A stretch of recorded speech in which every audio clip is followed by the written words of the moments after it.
Hi everyone, so the 12th of September, another week. Let's run through what I did this week. So I went on a couple of courses this week. The first one's looking at metrics, so delivery metric, things like cycle time, work in progress, the iron triangle, things like that. So we went through a bit more detail in terms of what are metrics, why are they used, what are the good ones to use, what situation would you use them, and so on and so forth. So we had a couple of sessions, day sessions on just deep diving into metrics and really trying to understand them. So I'm hoping to sort of draw a lot of that stuff out and apply it into my day-to-day over the next weeks and months. And as I do that, I can refer back to some of the things that we picked up. And some of these things you may be familiar with, some of these things are new as they were new to me. So one of the things that I was familiar with, but was nice to see an in-depth version of, was the cone of uncertainty and how that relates to cycle time and work in progress, those sort of metrics. We also looked at the iron triangle, which is, so if you imagine a triangle, you've got cost, scope, and time, and quality is the main thing that you don't want to degrade on, okay? So the iron triangle is so if you imagine a triangle which represents quality, and that quality is one thing that you can't reduce, or you don't want to reduce, okay? And what's around on the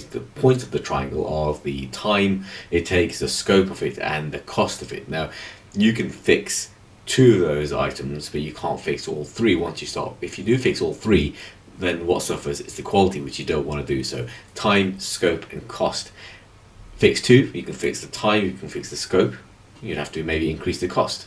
You can fix the cost, you can fix the time, you'd have to maybe decrease the scope, and so on. Now if you fix all three, like I said, what you end up doing is decreasing quality. Now, this isn't a new idea, and this is something which we all probably are aware of, but actually it's quite useful to see that just represented as an actual diagram, which sort of helps visualize it a little bit more. So when you're explaining this to someone who's demanding something's done more quickly, then you could sort of explain this sort of trifactor there and how quality is the thing to suffer. Again, like I said, probably familiar, probably intuitive, but as with a lot of these frameworks, it's really good to see them on paper, just to actually visualize them and help you sort of understand them to the point where actually you can be more articulate when you're expressing yourself to other people. We also looked at space metrics. Space metrics, so space is an acronym, so S standing for satisfaction, P standing for performance, A standing for activity, C communication, and E efficiency, and then the various sort of metrics that fall within the space metrics. Now the space metrics is one which I'd not heard of before, and we went into a bit of detail in terms of what items fall into the various sections of that. So for example, your team health, that would fall into satisfaction because it's all about well-being. So anything to do with well-being is to do with satisfaction, so the S standing for satisfaction.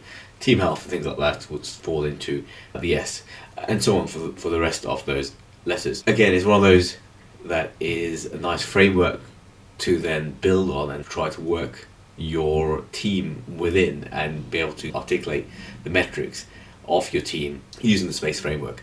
And that's one of the things I want to take from this course and try to develop a bit more over the next few months in terms of really narrowing down what parts I'm reporting on, what parts I'm really aware of, and what parts that perhaps I need to be a bit more aware of and need to put some further metrics in to really bring out those details. And then we went through a few other things like the aging work in progress and the throughput rate and things along those lines. So generally it was fairly sort of thorough course in terms of general understanding of this range of metrics. And that's essentially it for this week. Well, a lot of training this week. Went on another course as well, which is all about leadership and a few other things which I'll talk about in coming weeks.